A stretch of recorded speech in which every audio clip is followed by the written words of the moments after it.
What's up, boys? Action Jackson here. It's about 6 p.m. at night. And, something's been reoccurring in my mind. And it was when I woke up this morning, right?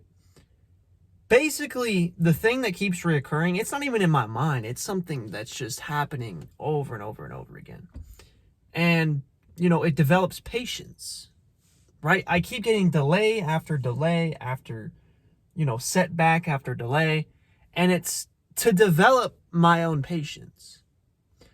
Yes, I don't have a shirt on right now. I guess I just want to switch things up. I whatever. Just wanted to preface that because people are probably going to be like, yo, where's your shirt? Just want to switch things up. Anyways, delay after setback.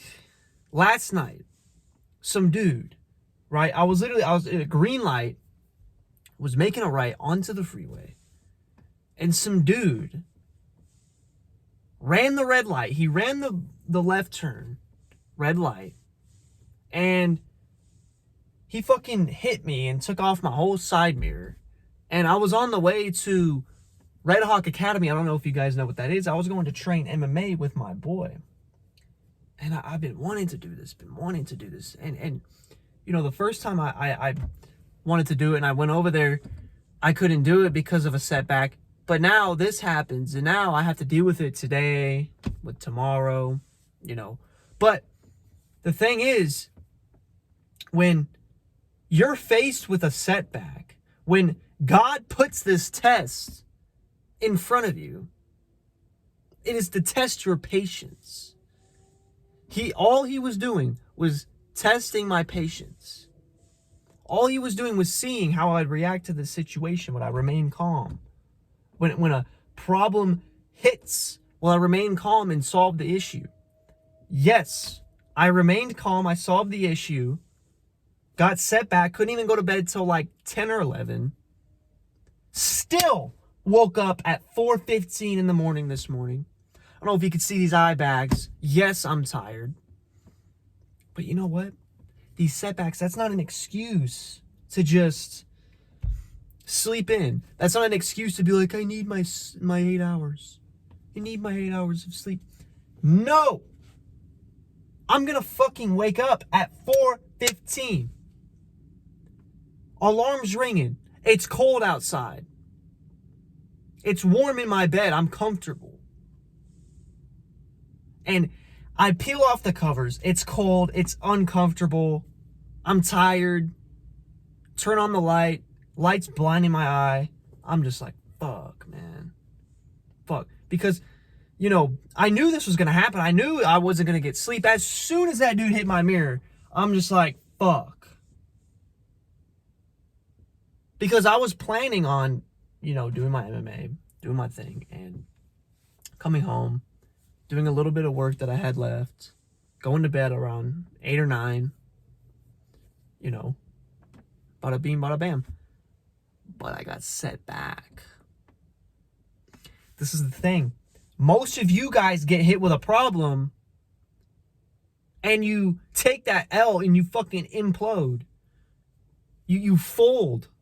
Crumble like a crouton because you have no foundation. You're so used to getting instant gratification. And bro, I was the same way, dude. I used to fucking smoke weed, watch porn, play video games all the time. All the fucking time, dude. And when I got hit with a problem, I would fold like a crouton because I didn't know what it was like to be hit with some minor setback to test your patience. See, most of you guys can get that gratification instantly. It's there for everybody to grab. All you're doing is teaching your brain that you can get the reward with zero fucking work. So if you're constantly being rewarded with no setbacks, nothing, because you can just get straight to it, when you get hit with a normal thing that life hits you with, you fucking implode. You implode because you have no idea what it's like to actually be hit with something. And that's when most people give up. you know, back when I used to like start a business or some shit, because I've always wanted to be an entrepreneur. Back when I wanted to start a business and it never went my way, and I realized, you know, the setbacks and the shit that comes with this business, I'm like, oh, fuck this. Fuck this, I quit. And it wouldn't even be like 2 weeks, bro. It wouldn't even be 2 weeks and I'm already like, yo, this isn't gonna work. Like, bro, of course you're not gonna know what you're doing in 2 weeks, dude. Alex Hermosier, by the way, I love that guy. I watch him all the time. As an entrepreneur, I do. He talks about this curve as in, I'm going to butcher this because, fuck, I did. By the way, lesson learned here, rewatch the shit so that you can ingrain it in your memory anyways. Uninformed optimism, right? That's when you figure out, you see this guy making $50K a month off of his fucking poop scooping business or whatever, bro. And he's scaled it up, but you don't know the shit he went through to get there. All he's telling you is, yo, look, I make 50K, you know, buy my course. You can do it too, brother. Now, I never bought his course, but I'm sitting there like, dude, I can do a poop scooping business. Dude, this guy's making 50K off of poop scooping. I'll fucking scoop poop fucking every day of the week, brother. 50K a month. So I'm over here doing a poop scooping business, uninformed optimism. I'm optimistic about making 50K a month, right? And I because I'm uninformed about the fucking bullshit that comes with that business.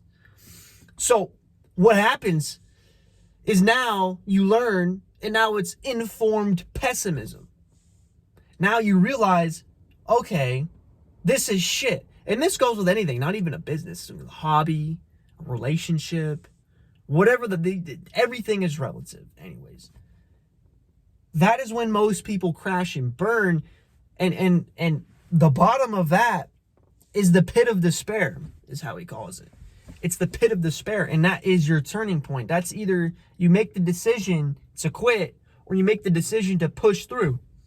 And this chart goes like this, like that, right? Either you can keep going down, find another one, and have another one, right? You find a different business, you have uninformed optimism, you do it again, and then informed pessimism again, and you fall back down, you quit that. That is a cycle of despair, right? You have your pit of despair, that's a cycle of despair. But you have a choice at that bottom. When you're at that bottom, you have a choice to go up. And that's informed optimism. But that takes a while to get to, bro. That takes a while. You have to go through so many tests, so much bullshit to even fucking get there. But the thing is, you're so stuck smoking weed, playing video games, whatever it is, bro. You're so stuck in that you can't even handle simple shit. Thing is, bro, if you watch porn on a consistent basis, you're never gonna accomplish anything, bro. Never. There's just so... I don't even want to get into that, bro. But the reason why that chart we're talking about, the reason why you fall into that pit of despair and go down further, try it again, is because you don't know what it's like, dude. You don't know what it's like to push through these problems. Because the reality of it is, dude, these problems are only going to make you bear fruit later and make you grateful for what you have. Because you went through bullshit. If you just picked up a poop scooping business right off the gate, started making bunches of money, you wouldn't appreciate that. You wouldn't give a fuck. You would just be like, yeah, dude, I started my poop scooping business. I'm making, 50K a month. You'd be a douche, and your life will be even more shit than it was before. Because now you have a tool to ruin it. Now, I don't really want to talk about money, because I am not where I want to be financially whatsoever. But I do want to focus on the basis of improving yourself, right? When I talk about those problems will just make you appreciate the fruit that you bear, you actually bear fruit when you push through those problems in the form of mental reinforcement, in the form of what not to do next time, in the form of tolerance, in the form of all of these things that you don't think of. These problems happen for you, bro. They're not happening to you. They're happening for you.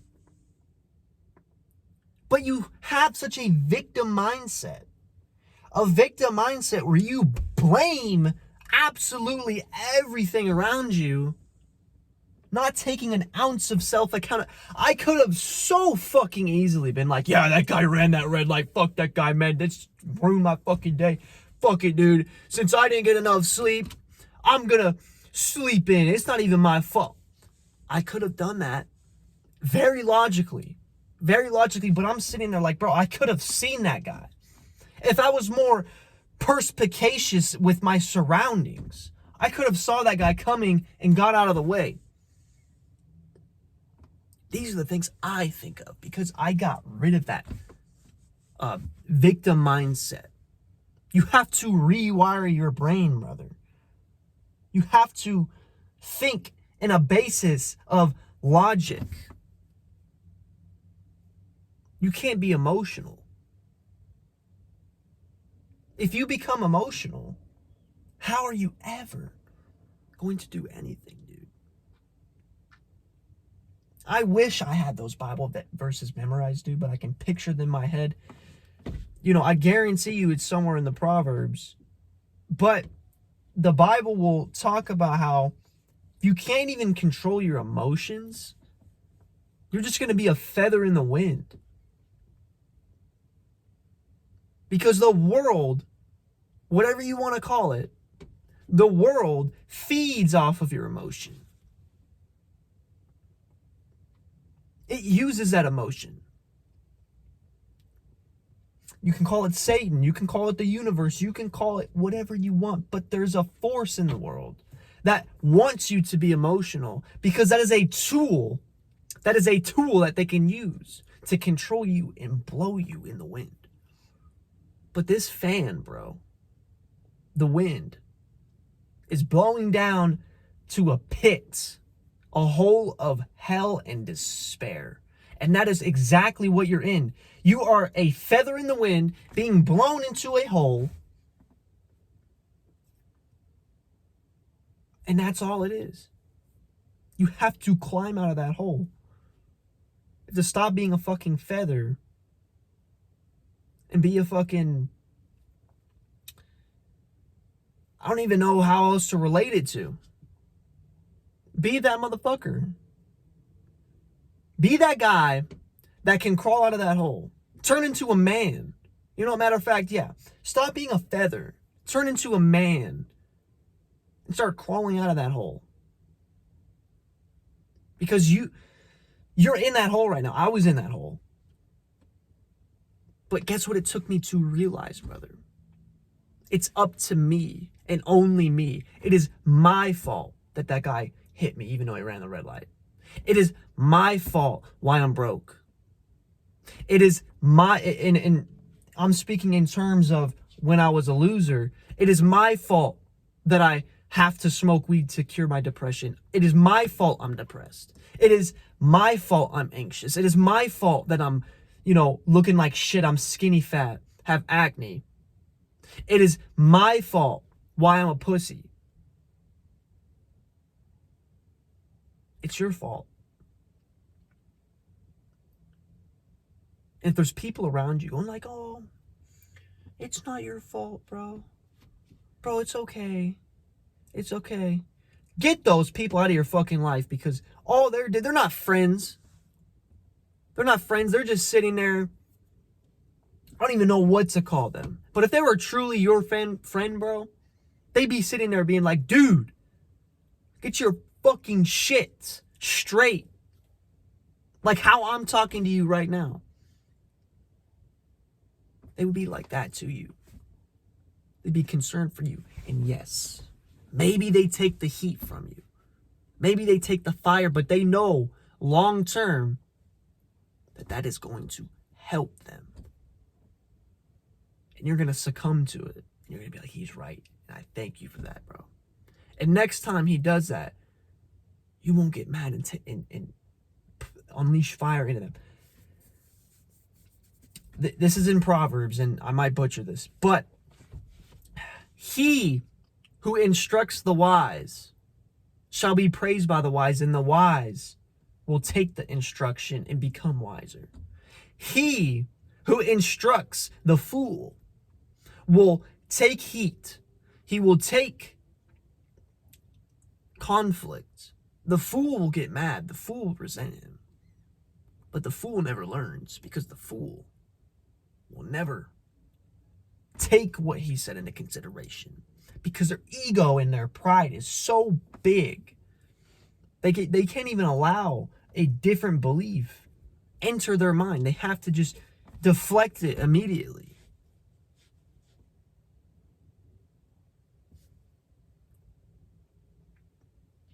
Anyways, I'm going on a side tangent on fucking that. But the general basis is like, bro, just when you get hit with problems, remain calm. Realize they're happening for you. When the dude hit me, yeah, I was a little fucking mad, because I'm like, no way this motherfucker just ran this red light and hit me while I'm trying to do something.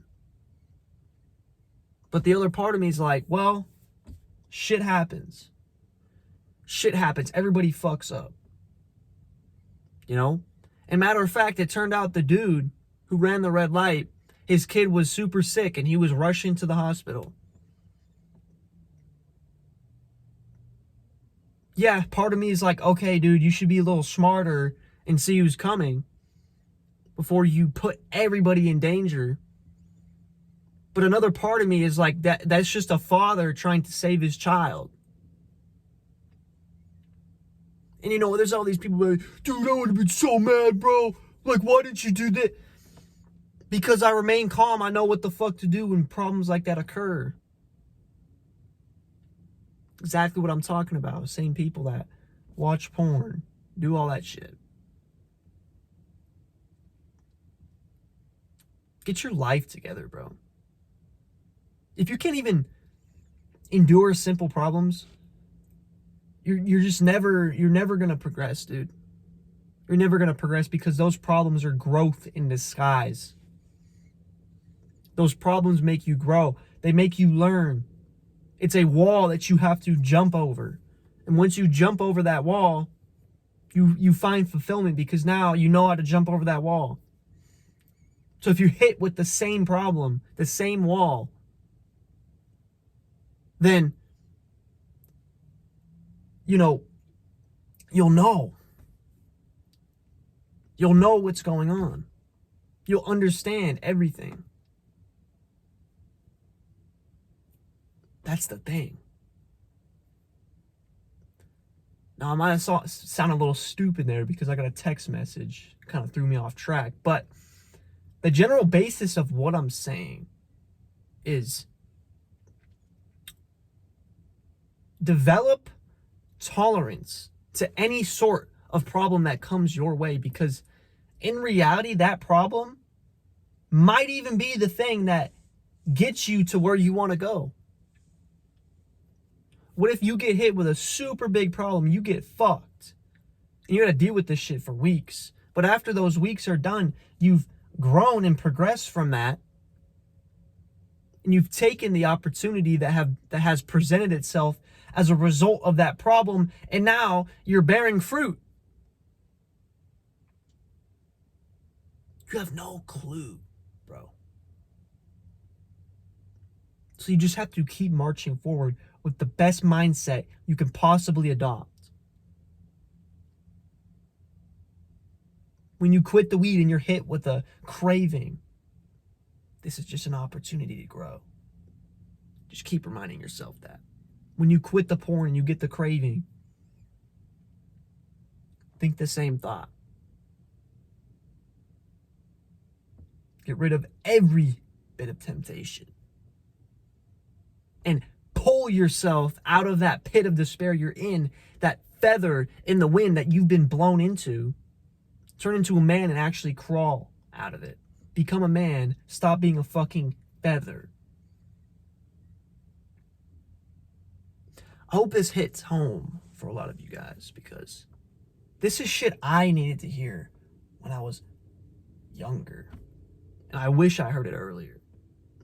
And there's going to be a lot of people that are 30, 40 being like, damn, I wish I heard it when I was your age.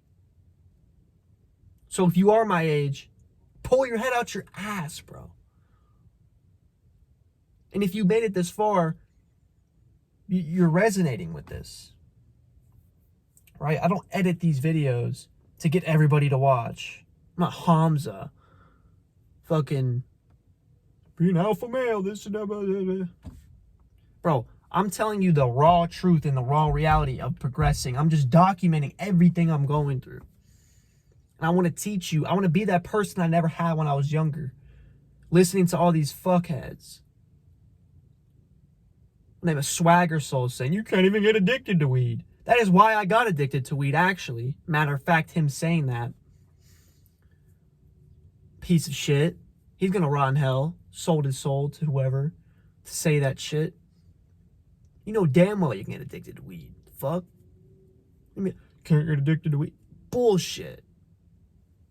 Bullshit. Then why did I have a chronic weed addiction for 4 years? Struggled to quit. Finally one day threw it all away. Because I've quit before but kept my bong. There's no if you want to quit, quit, bro. Fucking throw it all away.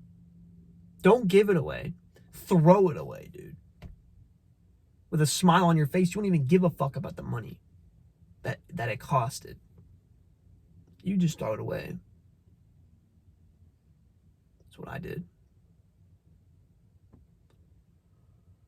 Anyways, boys, that's all I wanted to say. You know, I've been getting hit with a lot of delays, and, you know, this is the lesson. Now, I've already learned this lesson, but it just keeps repeating itself, and it's just test after test. You know, I might even get hit with a harder one that lasts fucking months. Who knows? But all that is an opportunity. Remember this. It is an opportunity in disguise to grow. It is happening for you, not to you. Always keep that in mind, bro. I love you guys. Take action. You guys have a blessed day.